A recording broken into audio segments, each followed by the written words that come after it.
So, hello everyone. My name is Michelin Caffrey. I am the head of English Mastery Secondary at ARC Curriculum Plus. And I'm thrilled, absolutely thrilled to have Charlie joining us. So I'll just give Charlie a moment to introduce himself. Hi everyone, I'm Charlie Withers. I am the Senior Learning Manager at Shakespeare's Globe, so I oversee all of our activity for schools, and I'm a former teacher as well, an English teacher in secondary schools in London. So you have two for the price of one today, because you have me from English Mastery and Art Curriculum Plus, and you also have Charlie joining us from his organisation, Shakespeare's Globe. So this webinar, you might be joining us, you might be an English leader, you might be an English teacher, but really what we wanted to share with you today was our approach to unlocking Shakespeare, talking about our project English Mastery has done with Shakespeare's Globe, and talk about our approach to Shakespeare. So a very quick agenda. I'm just going to talk us through, first of all, you might wonder who we are, what does English Mastery do, or who are Art Curriculum Plus. And then I'm going to talk through our process of the project. So first of all, thinking about why did we want to rethink Shakespeare and look at our Shakespeare units, our approach in terms of applying a scholarly lens, and then we're going to be looking at some drama-based strategies. And Charlie's joining us because we're actually going to model at least one of the strategies with you today and give you hopefully some food for thought in terms of bringing maybe some of the strategies that we talk about today to your school. As always, please feel free to add any questions you might have in the chat. We have a little bit of time at the end of the session to answer some of those questions. My lovely colleague Eva is also in the background, so she can pick out any questions that you might have towards the end of the session. So, first of all, who are we? Well, we are ARC Curriculum Plus. We are an organisation that was grown out of ARC, which is one of the highest performing multi-academy trusts in the UK. And our trust has 39 schools in Birmingham, London, Hastings and Portsmouth. And English Mastery is part of a bigger organisation called ARC Curriculum Plus. So ARC Curriculum Plus provide curriculum and CPD resources in lots of subjects, not just English. We also have geography, maths, science, and we have primary English and maths as well. We launched in 2014. And our aim is to make sure that we are providing schools with an English curriculum and integrated assessment framework, and also embedded CPD to ensure successful implementation. And ultimately, this is our mission. We want to empower teachers to give every young person, regardless of their background, the subject knowledge and skills that will allow them to succeed. So although we're born out of ARC, we are actually in schools all across the country. So we're up north, from the north down to the south coast. We're very pleased and lucky to have lots of schools using our programme and having a big network of English teachers across the country. So why are you here? Well, you're probably wondering, hopefully, how do we teach Shakespeare? How can we make it really relevant to our students today, because it's still part of the curriculum? So if you've ever stood in front of a class with a text in hand and wondered how to make the Tempest or any other Shakespeare play resonate with every student, you're not alone. You might have felt like the man on the right-hand side looking at Shakespeare at the skull there and thinking, how do I convey the main message of Hamlet, and how can I make students engage with this text?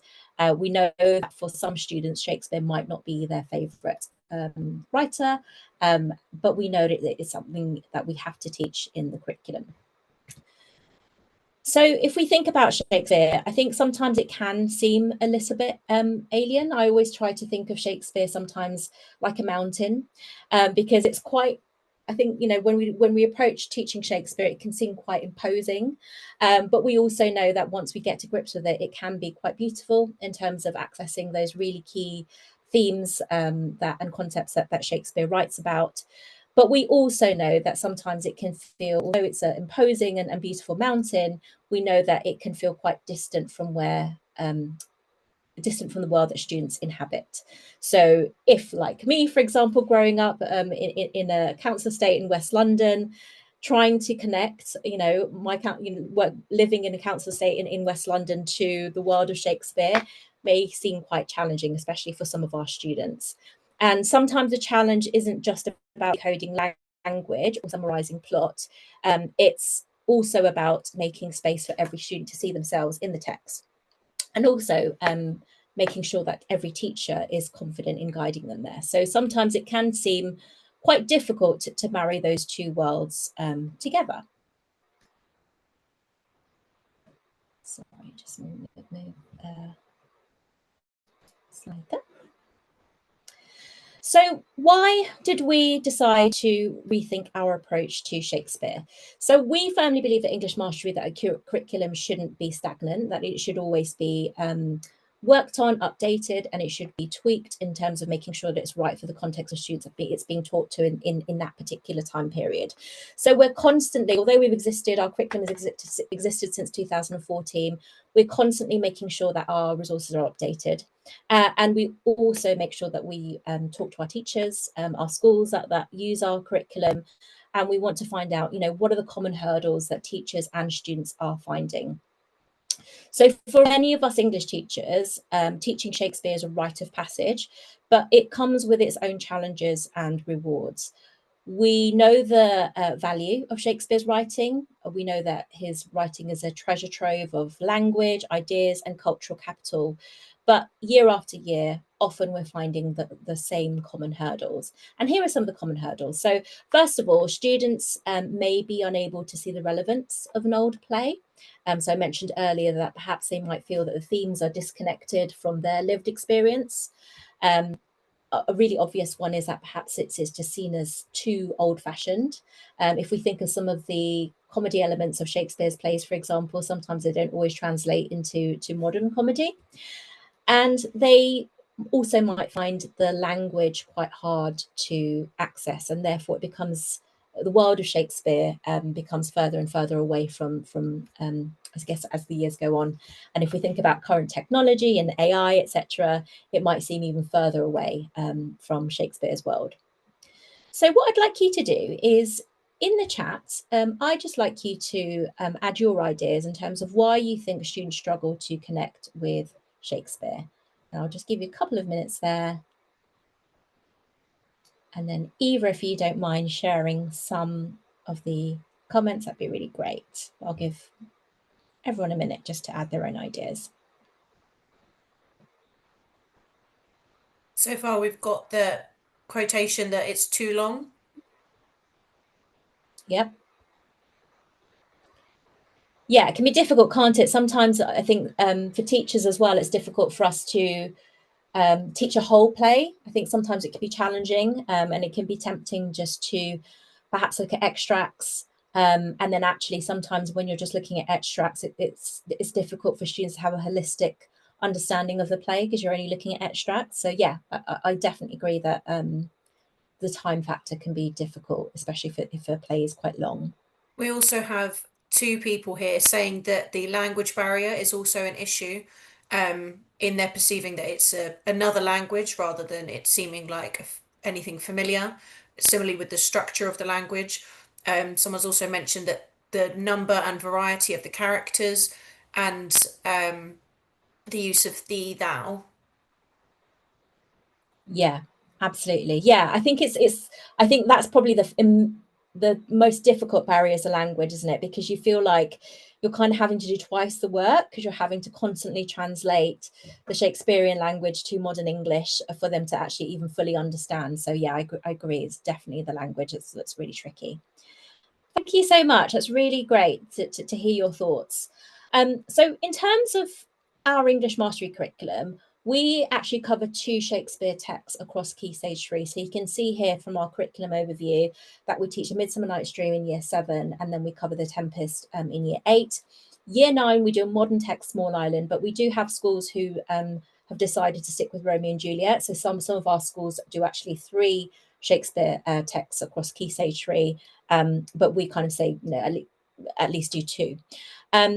So because we cover quite a few Shakespeare units, we wanted to ensure that we were rethinking how we teach The Tempest in particular. And we realize that actually it's more than just making Shakespeare easier. It's thinking about how do we equip our students with tools to explore complex themes such as race, power, identity.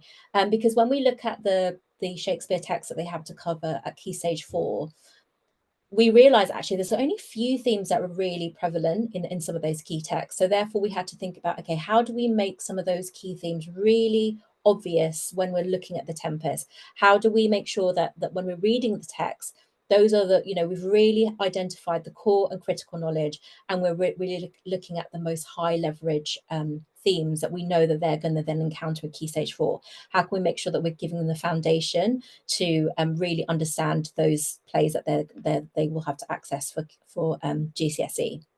So it's about finding, for us, it was about finding a way into the text, first of all, but also making sure that they see the relevance of the text within their own lives. But, more importantly, giving teachers the confidence and the resources to lead their students on that journey, regardless of their starting point. And that was so important to us because ultimately we wanted to make sure that Shakespeare's Island, if we think about the Tempest, where they are on a remote island, we want students to feel like Shakespeare's Island isn't remote at all, that it's actually right there in the classroom. And so we really wanted to think about, okay, how do we ensure that? How do we look at our current approach? What new things can we add into our curriculum? Where is the expertise, and what expertise can we use to make sure that the text is being taught with fidelity as well as connecting with students? And that links me to our project. So our project with Shakespeare's Globe and the power of collaboration. So one of the most transformative aspects of this project is a partnership between English Mastery and Shakespeare's Globe. Because sometimes professional development or CPD in schools can feel quite isolated. Often, actually, English teachers tell me that they don't have enough time for English-specific CPD, that sometimes a lot of the CPD is overtaken by, whole school CPD, and therefore they don't really get to think about their subject. And so that really clicked with us. And so we wanted to make sure that we were supporting schools in terms of their English subject-specific knowledge, but also we then thought about, okay, how can we tap into the expertise that's across the sector? So we've been able to, in this project, we've been able to draw on a much wider pool of expertise, experience and creativity. So our project brought together English Mastery and Shakespeare's Globe. So we therefore brought together a big group of people. So we brought together classroom practitioners, subject specialists and theatre professionals such as Charlie and his team. And we thought that was really important because we thought actually each group was able to contribute a unique perspective, because you had classroom teachers who knew exactly what it was like to teach in a classroom day in, day out. For some schools, we know that teaching drama out of seats, for example, can be quite tricky, because actually you're dealing with other issues like climate and behaviour, etc. Whereas we also know that the expertise of theatre practitioners, they can talk to us in terms of the actual drama strategies that you use on stage to help bring a text alive. Because one of the things that we realised when talking to teachers and also students in terms of student panels was that sometimes, and sadly, a text such as a play, Shakespeare's play, is often taught as a text, that they read the play, and actually perhaps there isn't enough time to see it as a performance. And we also know that depending on your location in the country, if you're London based and you're close to the theatre, you probably have you have more opportunities to go and actually see a performance, or perhaps a theatre group come to your school if you've got the budget in your department to do that. But often you'll find many schools don't have access to that. And therefore we wanted to make sure, how do we share expertise of these group of people to all schools and not just have it confined to a theatre space. So we brought together those groups of people, and then what we think makes this partnership really powerful is our commitment to co-construction. So rather than just delivering the content, we worked together to think about how do we shape the modules, how can we test some of the strategies that we're sharing, and how can we make sure that it's accessible for every classroom. So it's not, some of the strategies that we've put together aren't just about getting out of your seat and, you know, being in a circle and that typical kind of drama ideas that we have of what drama it looks like in the classroom. We have created strategies where students could be sitting in a chair, for example, so that there's not, we're not creating more barriers for an excuse for it not to happen in the classroom. So those are some of the things that we really thought about. So one of the bits of feedback that we got from teachers when we asked teachers what they would want in terms of support, in terms of CPD, was actually, some of them said that actually they had gaps in knowledge in terms of a scholarly lens.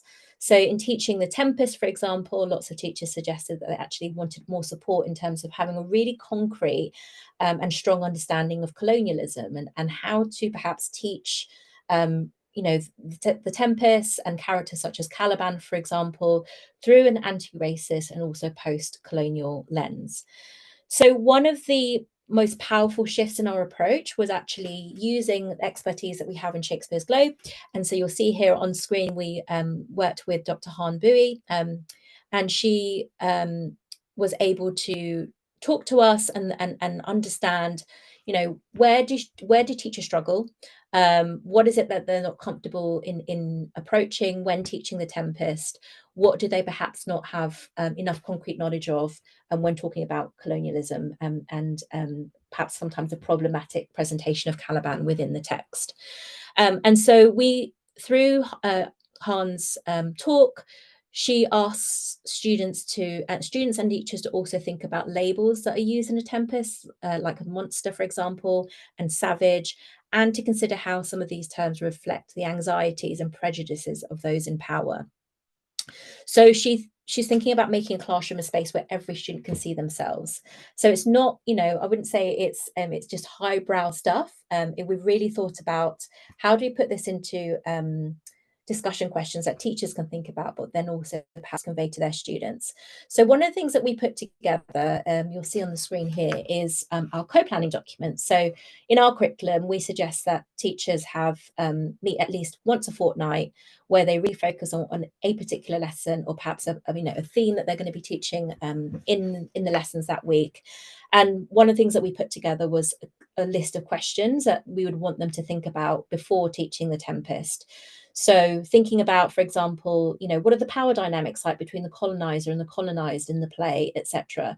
So we created a range of resources that match our lessons, but then, you know, getting them to think wider, you know, what's our knowledge about colonialism? How can we approach this? What are some of the discussion questions that you'd want to really look at?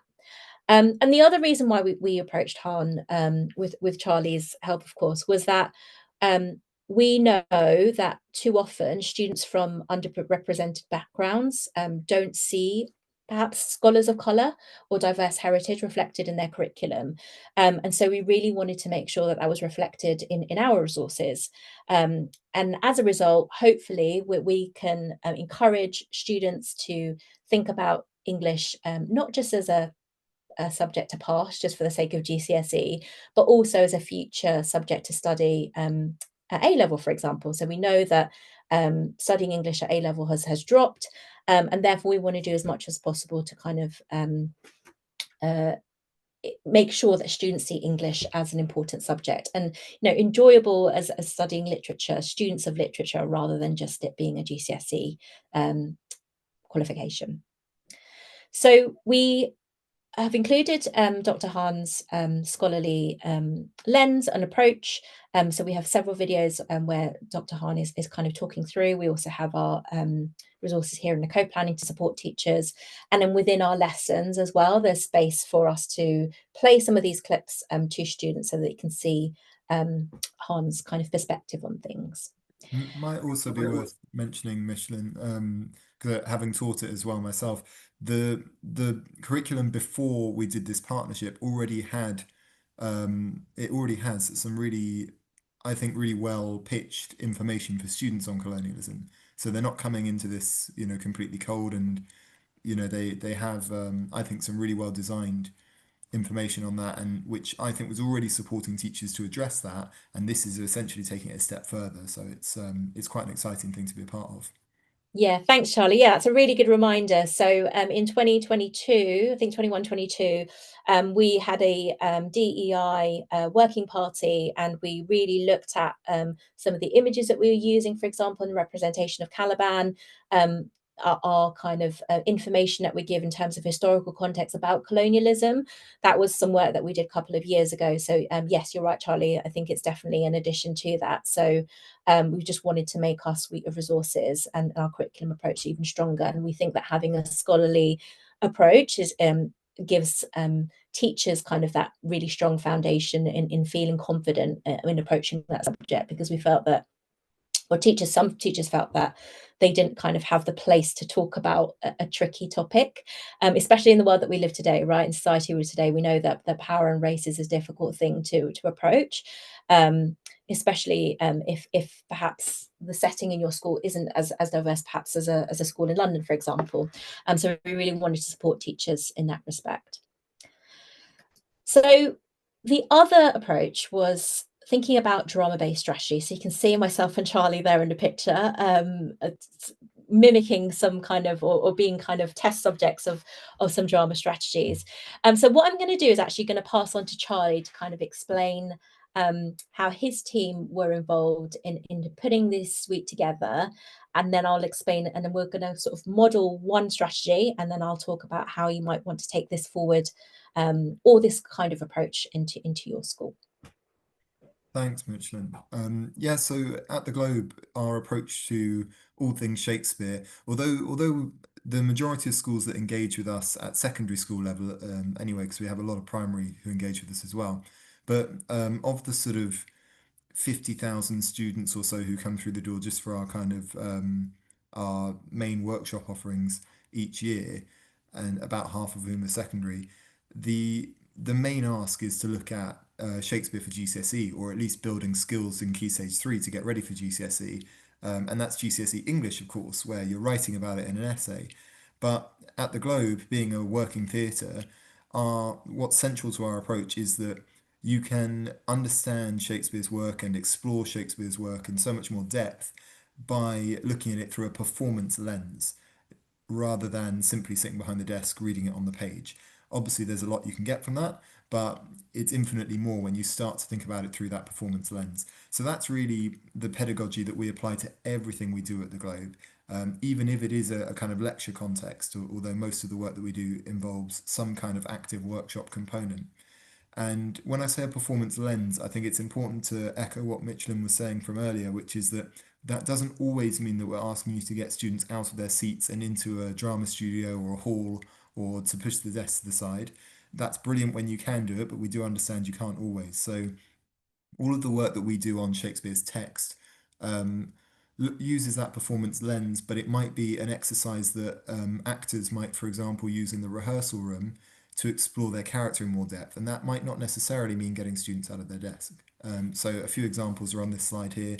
You have some lovely kind of visual things like freeze framing, which I think is what that picture is there, isn't it, Michelin? But there's also more text-based activities that can be done in a pair, where things like yes/no exercises. So that is one that you don't even need Shakespeare text for to start with. That's around literally you just have a pair of people saying yes, no to each other, and they're, for example, trying to convince each other of one could be trying to convince the other to leave, and the other one could be saying no. You do that as a build up to help students understand that there are many different tactics that actors and characters employ to achieve their objectives. So I'm getting into a bit of acting terminology here, but that's kind of a warm up exercise for getting them to understand tactics, and that lines can essentially be said in different way. You could use the tactic of trying to force someone if you're shouting at them, or you could say the exact same line in a more pleading way, and you're using a different tactic. So there's exercises like that which can be explored in a lot of depth just from sitting in your desk next to someone and having a bit of text after you've warmed up with something like a yes/no exercise. Choices of words for emphasis, scenario shifts, did you just say, which Michelin and I will demonstrate in a bit. and things like I want to say versus I have to say. So that's quite a nice one for exploring characters, I suppose, characters' inner desires and goals, versus the language that they actually speak, because it's not always the same, especially in dialogue in Shakespeare. There's often kind of a hidden intention behind it. So, I mean, that one, for example, is an exercise where you get a student to read a piece of text where they say what they truly think the character wants to say. They say, "I want to say." Um, it's hard to think of an example on the spot, and then they say, "I have to say," and they read the actual line, but they're trying to reveal the hidden intention behind the lines. So there's We a actually lot of, do have, I was going to say, Charlie, we do actually have in the Tempest unit oh great, a sort of set of 2 or 3 lessons where students have to think about Ariel, and they have to kind of write Ariel's inner thoughts, because I think a lot of the Tempests often focus on Caliban. I think Caliban's such a rich character that I think sometimes Ariel gets forgotten sometimes. But yeah, in one of our lessons, we get them to think about what Ariel thinks, what could he really, what does Errol really want to say to Prospero? Because although he's thankful that Prospero released him from a tree that Sycorax confined him to, what does Errol really think about Prospero? And I remember doing an activity as well with Miranda. I know, Charlie, one of your colleagues got us to think about Miranda. What does Miranda think about her father, and especially when the boat arrives on the island, what does she think about Prospero's power in getting his enemies to the island? So yeah, I think it's a really useful activity just to think about what's in the inner thoughts of characters, and perhaps the reasons for some of the motivation, or their motivations between some of the actions that they do in the play. So I think it's a really great one, and something you could even do for Key Stage 4 texts like Macbeth and Lady Macbeth, right? What is absolutely, yeah, what would Lady Macbeth really think about her husband? yeah. What does Macbeth really want to say when Lady Macbeth is telling him what to do? He's Exactly. as well at times. Yeah, and Yeah, I think that opens up to some really nice creative writing as well. I think sometimes we forget that from Shakespeare, you can have opportunities for creative writing as well, and not just focus on death by essay and analysis. It can definitely provide students with character tropes, and think about, okay, how they might use some of those character tropes in their own piece of writing. absolutely. Yeah, thank you. I mean, I was struggling on the spot to think of those examples for I want to say, I have to say, but those two you came up with are brilliant. I mean, um, Ariel and Prospero, some of my favorite bits of the Tempest are where Ariel is displaying more humanity than Prospero, and yet kind of admits at one point, or sort of says, he says, to Prospero, if you could see the tears from your old friend Gonzalo, then your affections would turn tender. And Prospero says, "Dost thou think so, spirit?" And Ariel says, "Mine would, sir, were I human." And it's just for me, that's such a heart-wrenching bit where Prospero, with all the power, is having to be reminded of the human approach to things. So you're right, there's so much subtext with Ariel that you could look at in that one, and also Miranda. Basically, anyone interacting with Prospero, because he just subdues people, doesn't he? Um, so it might be a good idea now. I've talked through a few of given a few very brief examples just to sort of try and illustrate what I mean by looking at a performance lens, looking at the text through a performance lens. But Mitchell and I are going to demonstrate one for you now in a little bit more depth. Um, it's one that I've seen done a lot of times through drama practitioners at the Globe, and also in teacher CPD sessions, which we also run, where practitioners have run it with teachers, and there's been a lot of positive feedback about how excited teachers are to use this with their students, because there's a lot of potential benefits. I won't tell you which ones yet because I want to hear some thoughts in the chat after we've demonstrated. So this one's called Did You Just Say? And it's quite simple. All you need to do is set the class up in pairs. Everyone is going to do this simultaneously. So Mitchell and I will demonstrate it kind of metaphorically out the front of the class for you now. But it works really well if you get all of the pairs to do it at once, because it gives students sort of plausible anonymity, a little bit of almost privacy, even though everyone is right there next to them in the room. If everyone's talking at the same time, they might feel a bit less self-conscious about reading some text aloud, because they're really only reading it to their partner. So you set the class up in pairs. Partner one is going to read a section of text. A monologue works best. Duologues get a bit confusing with this exercise, so a chunk of text that works for one character to read. Partner two is not reading text. They are listening to partner one. And they're going to interrupt at the end of each line in this case. You can, depending on the how au fait your class are with verse, you can start to get them to interrupt at the end of each sentence or even each phrase, but that can be a little bit cognitively overloading if they're still getting to grips with verse. So just do it at the end of every line to start off with, and then you can complicate further once they got it. So at the end of each line, partner two is going to interrupt with, "Did you just say?" And they're going to choose one word from the line that's just been said. And it's the word that jumps out at them instinctively. They're not going to think about it too long. Partner one will respond with yes, they'll repeat the word, and then they'll go into the next line. Should we show them how it looks, Michelin, and then we'll Yeah, of course. Shall we tell them where you're going to be yeah, I reading? think on the next slide, I think we've got the text. Oh, yeah, you're right. Okay. Great. Did we say I'm going to be Romeo and you're going to be the You are question? going to be Romeo, yes, Charlie. Okay. Not that I've been waiting for this or anything, you know. It's your time to shine, and you always wanted to be Romeo. But soft, what light through yonder window breaks?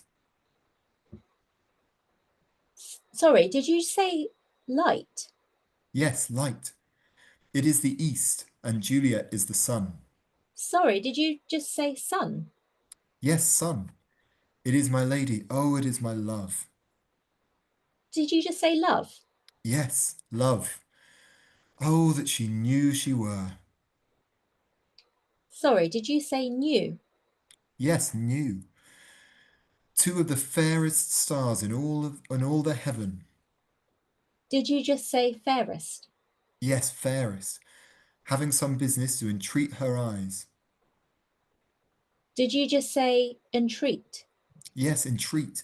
To twinkle in their spheres till they return. Did you just say twinkle? Yes, twinkle. Shall we pause it there at the full Yes. stop and the halfway point? So you would get students to read the whole speech through, and then this is where you kind of get to reflect. But before I go on to the next stage of how I would unpick it with them, I'm curious to hear in the chat if you are already picking up on what some of the benefits of this could be. So if you could in the chat, if you could just drop in a comment or two on how could this benefit in your classroom? What might it help you to lead on to with students?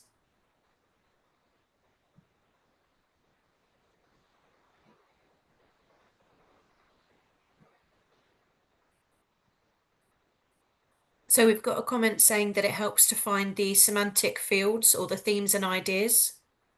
Oh, I love that. Top points for that. Um, yeah, I think thanks, Natasha. I think so first of all, yeah, they're identifying interesting words, and then you're kind of going the next step beyond that, which is patterns in all of the words that they pick out across the text, which you can draw together as a semantic field, a lexical field, however you prefer to refer to it, and themes and ideas. So, yeah, absolutely. Another one, to take it back a stage in terms of simplicity, to just the fact that they're picking out the interesting words in the line. I'm sure you've all I'm sure you've all taught classes where you've asked them to zoom in on a word. In fact, Steph is mentioning something here, helps them zoom in on specific words and identify the most powerful or interesting images. It's exactly what I was about to say. We probably all taught classes where you ask them to zoom in on a word and they choose the most boring word in the line. And you get really frustrated. You go, oh my God, literally right next to that word was the best word, and you've chosen the word the or what. And they really have a great habit of doing that, don't they? Especially those GCSE classes that are kind of on the borderline of grades, and you're trying to teach them structures like this that they can lean on to try and deepen their analysis. Um, so yeah, this we find because they're kind of doing it instinctively in the moment, and especially if you've taken the pressure off by getting them to just read it with a partner while everyone else is focused on their partner, um, you'll find that instinctively they often choose a much more interesting word than they might choose if they had just read it on a page, never heard it out loud, and they have to choose a word to write their paragraph about. Um, so there's real benefit there. And then as Natasha mentioned, once you've got them in choosing individual interesting words, you can start to get them to spot the pattern. So Michelin, if you don't mind going to the next slide for Yeah. me, and then Okay. there's going to be a few click throughs because I've got animations Yeah, here. that's fine. So These are the kinds of questions I would ask the classes afterwards to get them to unpick the benefits of this. First of all, which words did you pick out? You might get them to circle all the words they picked out, or you might say circle your favorite three of the words that you or your partner picked out. Then you can start to get into essentially AO2 really, if you're thinking about it in GCSE terms, although I do think one of the strengths of the mastery curriculum is that it doesn't explicitly tie everything into GCSE. I think it really builds students up very nicely for GCSE without doing what a lot of Key Stage 3 curriculums at the moment do, which is hammer them with GCSE criteria from the beginning of year 7. So sorry, digression there, but I do think that's a strength of this curriculum. So you can start to get them to think about which words are the most impactful. You can get them to narrow it down to 3 or even 1 or 2. Then you can start to unpick with them why are they choosing those words, because it's mostly been on instinct. But if they really think about it, they're choosing those words because they evoke an interesting image or because they're central to the meaning of what the character's saying. And then you can ask them how that makes them feel and work on transferring that into them writing about how it might make an audience feel with that conditional language, what associations or connotations it can have. And then finally at the bottom, because I feel like this is where you take it for the highest level of challenge, and it's where you went straight away, Natasha. Um, is there a pattern in the words that you can pick out? Can they be drawn together into a semantic field that has an overall effect? So hopefully that was interesting. That's just one of many exercises that, as I say, apply a performance lens, because you're getting students to read aloud, you're getting them to think about which words they might emphasize if they were to read that again and kind of rehearse that speech for effect. But it's that performance lens unlocks, I think, a lot deeper meaning that you can write about from an English perspective, an English literature student perspective as well. Thanks, Oh, and Charlie. Graham's made a really good point in the chat. You can use this with any text, absolutely. I mean, um, not just Shakespeare. You can use it on Inspector Calls. You could use it on the inspector's speech. You could use it on some of the brilliant new texts that are being added to some of the exam boards as well. I know there's a Winsome Pinnock play in the AQA cluster now. Um, and of course other Shakespeare texts as well. The Lady Macbeth "Unsex Me Here" speech works really well with this one. You get a very different semantic field to Romeo's "What light through yonder window breaks," because you get shadows and spirits and things like that coming up in that speech. But exercises like this, they work transferably. Absolutely, good point, Graham. And so what you get with our curriculum is we actually have all of these strategies videoed. So what my team and I did was we actually, Charlie was very gracious to have us at Shakespeare's Globe and in their theatre space.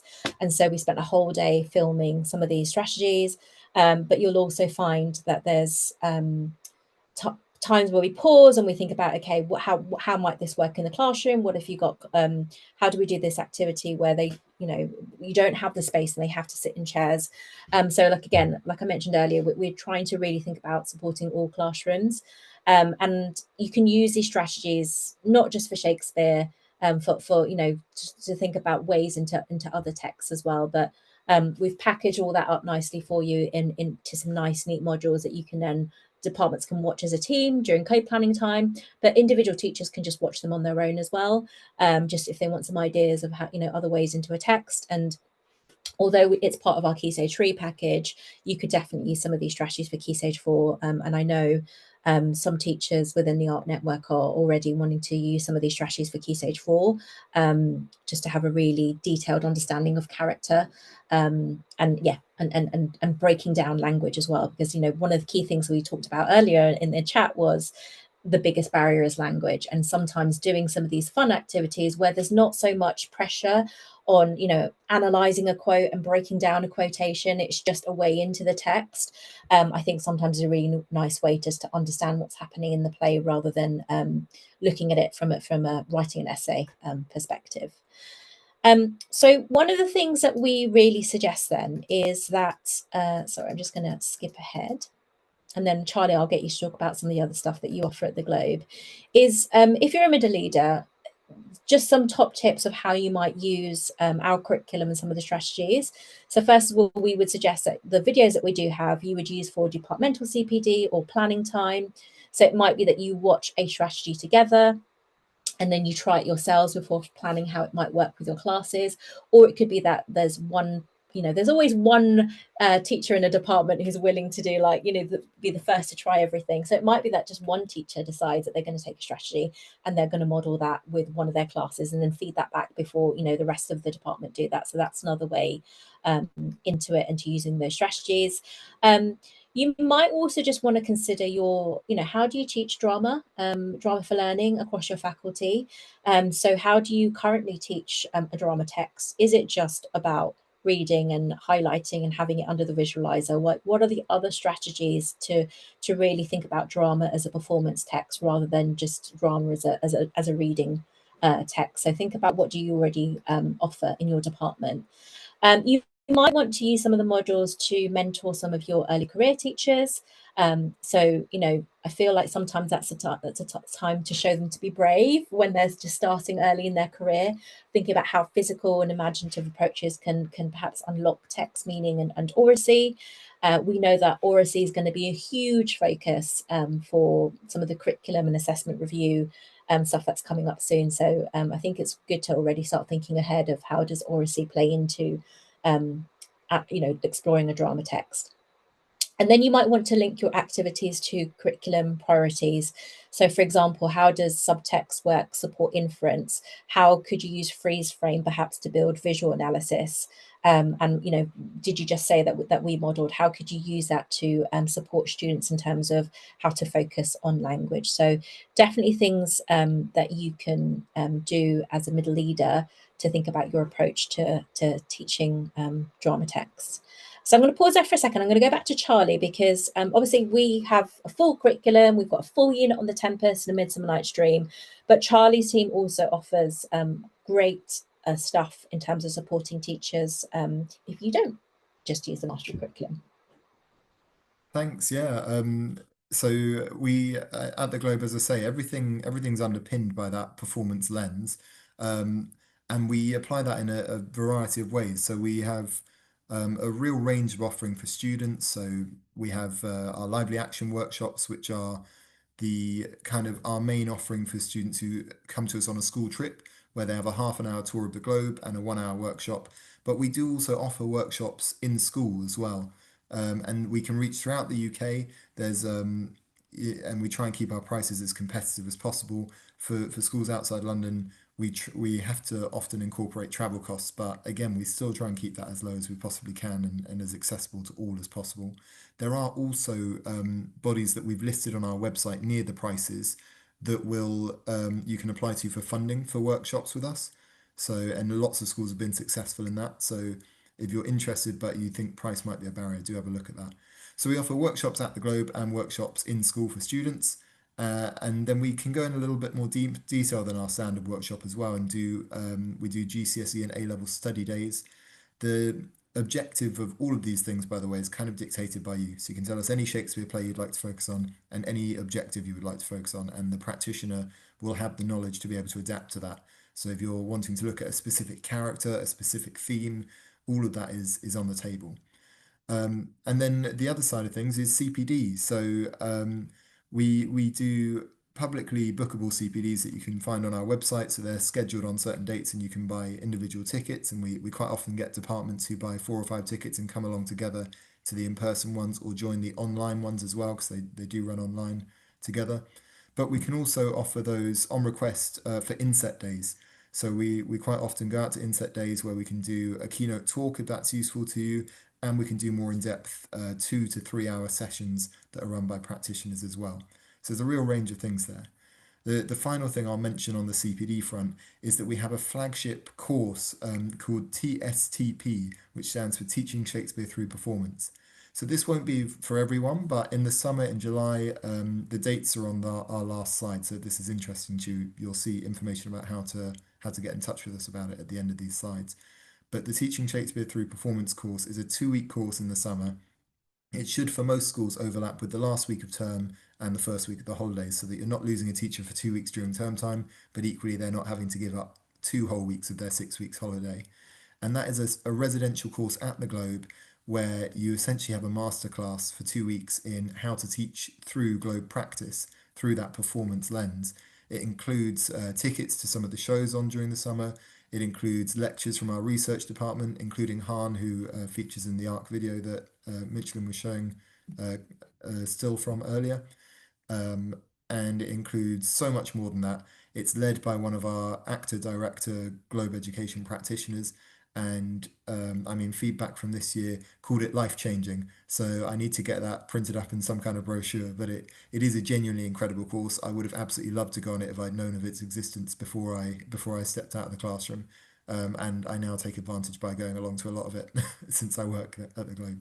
So yeah, essentially workshops for students and CPD for teachers. We're very available for things like that, and as I say, can come out across the UK. So if you're interested, there'll be an email address on the final slide that you can email into. Just mention Charlie and this event so that we kind of know where you've heard about us. Thanks, Charlie. I'll put that slide up in a second. And just, just before I talk about next steps, I think it's really important to remember that sometimes drama and performance students might only be able to access in English, because we know that some schools have got funding cut for the creative arts. I know in some schools, sadly, drama isn't running as a subject anymore for A level, and and GCSE in some cases. So I think it's really important that if you're really trying to build cultural capital for our students, and they have to do English, so English is definitely a space that we can give them that access to some of the creative arts. So one thing I would, next steps for you, even if you don't use the mastery curriculum, is just for you to think about your current approaches to teaching Shakespeare. How is Shakespeare taught in your faculty?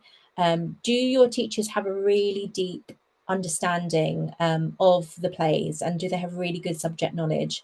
Because you'll find, in the past, when I started teaching, gosh, about 18 years ago, you often had quite a lot of English teachers who stayed in the department for a really long time, and they just knew a text inside out. But I'm finding when I travel across schools across country, actually we're seeing more and more non-subject specialists, which is absolutely fine. It's great that we still got English teachers, but perhaps they don't know the text really well, and therefore it's thinking about how do we support our teachers so that they do know the text really well before they then teach that to students, and what does that look like in terms of CPD? What CPD are you providing them? But most importantly, just bringing Shakespeare alive through drama, thinking about Shakespeare as a text, a performance text, as Charlie said earlier, rather than just a text to write an essay about, and to select quotes and